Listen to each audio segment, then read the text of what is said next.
Hello there, my name's Grace and thank you for stopping by at my channel. So today's video is about Taroko National Park and the day tour that I went on. Taiwan is the very first country that I visited out of Malaysia after the pandemic. Singapore doesn't count.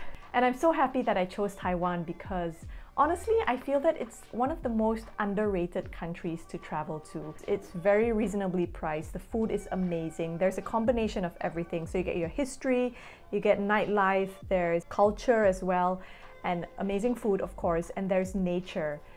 Sharing a quick tip, since May 2023, the Taiwanese government is giving out up to 5,000 NTD per tourist in the form of travel vouchers. You can find out how to take part here. I'll link the website in the description below.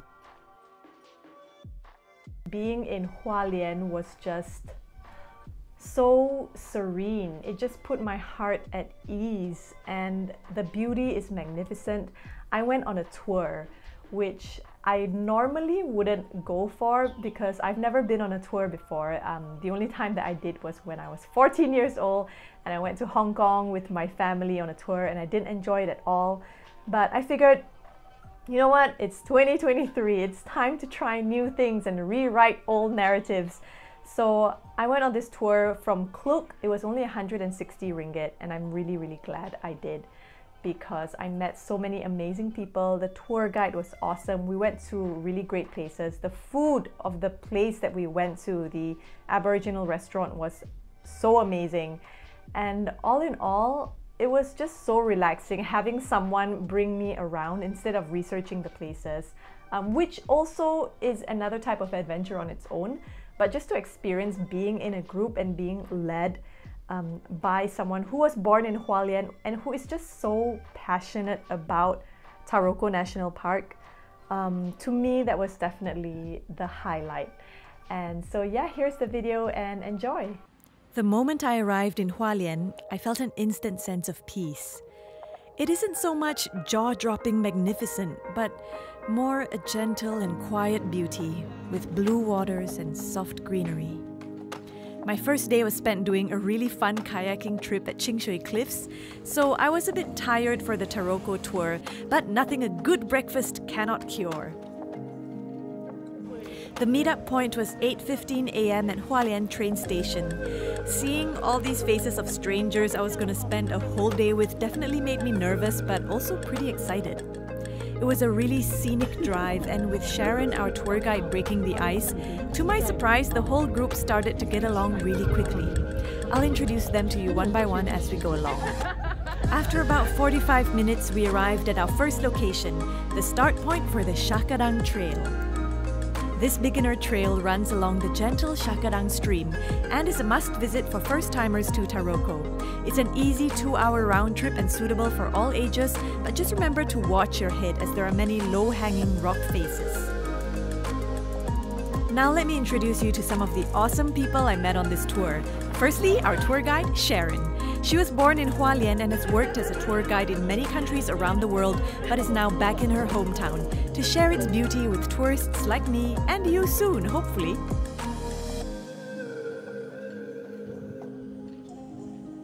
Next up is Linda. She's a doctor from New York and is one of the most engaging conversationalists I have ever met. We talked about career, travel, and even got as far as life goals. Gorgeous trail, friendly people. What more could I ask for? Oh my god, it's so beautiful! And the air is so fresh. Taroko National Park takes its name from the Truku tribe, one of the 14 indigenous tribes in Taiwan. It's home to the Taroko Gorge, with its majestic marble cliffs carved by the Liwu River.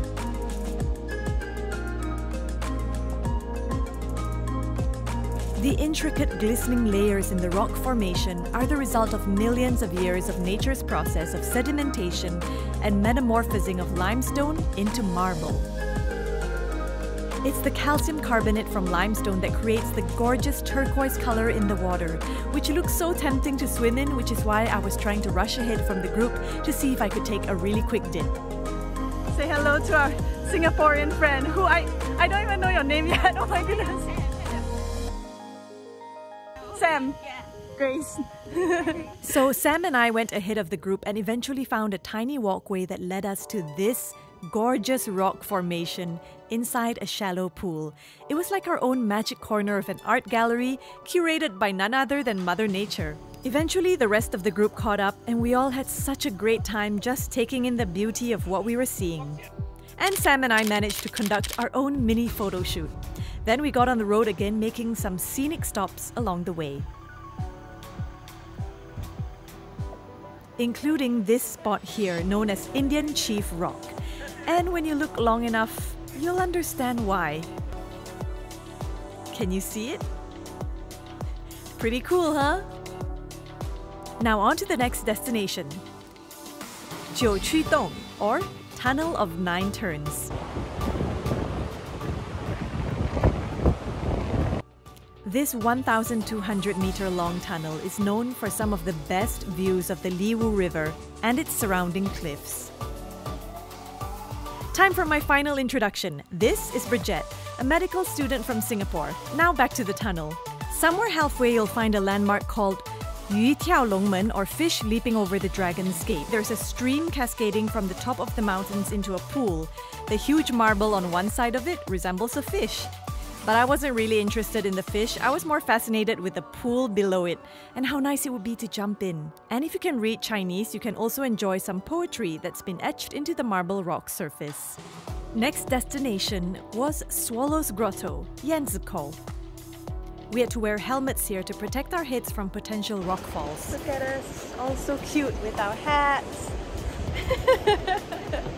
The Liwu River here flows more rapidly and has created a very deep and narrow valley with potholes on the rock surface, which swallows have since used as a nest, hence the name Swallow's Grotto. Then it was a 20-minute drive to Mingshan Restaurant for lunch. This place has some very mixed reviews on Google, but on the day we were there, the food tasted great, fresh and delicious, and we got to try a variety of mountain vegetables and Aboriginal-style dishes, like this traditional bamboo rice, or zhu tong fan. We tried the Dingxiang Tao Shansu, which is spleenwort, or shansu, which I've never heard of before, but it was so yummy. And we also had the Chao Guo Mao, which I know directly translates to fried cat. This is obviously not fried cat. Guo Mao is simply the word for vegetable fern, which in Malaysia we call paku chai, taken from the Malay term paku pakis, which we normally fry with belacan or shrimp paste. We were first given the English menu, but then we found out that there was a Chinese menu, which had one secret item that the English menu didn't have: the Aboriginal special meal, which includes bamboo tube rice and a millet wine sausage, and also boar meat, aka mountain pork, all for 300 NTD only. Definitely a pro tip, always get the Chinese menu. And a tip on how to navigate the menu for Chinese bananas or tourists who don't read Chinese: the best way to look at a menu is to use the Google Translate camera. But for certain dishes which are clearly a direct translation, like breeze mixed with cats or fried cat, what I like to do is translate Chinese to Chinese, and then take a photo of the words you want to translate, click on Select Text, select the text that I want to translate, and then go to Translate Home. From there I can hear what the actual Chinese characters are and then hit up the Google search related to it. And from there I can learn more about the phrase online, and that helps me to learn new words and learn about new local dishes as well. The fried boar meat was really flavorful, but it was the sausage that was the kicker, slightly sweet and with fragrant spices, so good. I also really liked the Qixingtan, the golden needle soup made with lily bulbs, a traditional Fuchao dish with a refreshing aroma. It was such a good lunch, and we got to try different foods and rest and chat as a group. Then it was on to the next destination. The Buluowan Suspension Bridge is part of the trail beginning from the Buluowan Service Center. It used to be called the Shanyue Bridge, but the name was changed last year to highlight the history and culture of the local Taroko people. It's the highest suspension bridge in Taiwan and gives visitors a panoramic view of the Liwu River Valley. The current version of the bridge is so stable it allows accessibility for infants and those on wheelchairs. It's a far cry from what the bridge was like during the Japanese colonial period. where you would need to hike and swim to complete your journey to the other side.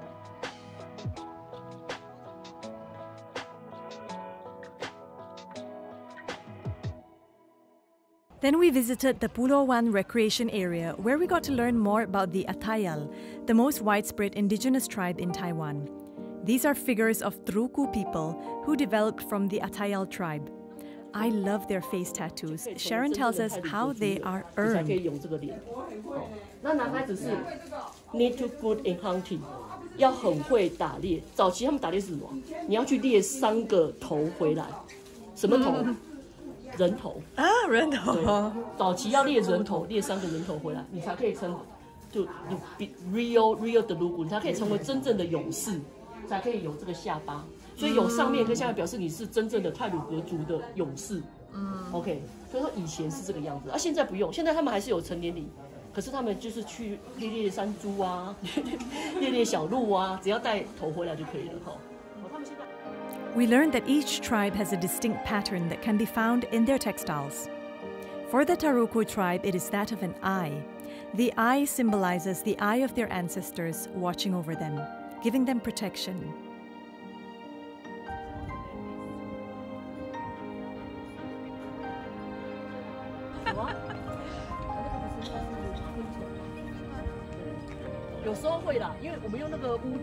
Then we made a quick stop at the Eternal Spring Shrine. The Changchun was built in commemoration of the 212 veterans who died while constructing the Central Cross Island Highway. The name of the temple comes from the Changchun waterfalls, which never stops flowing. Then it was time for our final location, Qixingtan Beach. This was the perfect ending to the tour. I loved watching how at peace Sharon looked, even though this is her hometown and she probably visits here nearly every day as a guide. This isn't your soft sand bikini beach with stunning sunset, but just like the rest of Taroko, it doesn't scream at you, but is rather a delicate grandeur with subtle beauty, elegance, and a sense of peace. Sharon suggested that we can use this for guasha. Oh, it's quite nice! Wow! It's so cool! Ah! Oh, it's really nice actually! I never thought I could have such a wholesome and relaxing day joining a tour group, let alone make so many new friends. Thank you, Taroko National Park, for such a wonderful experience.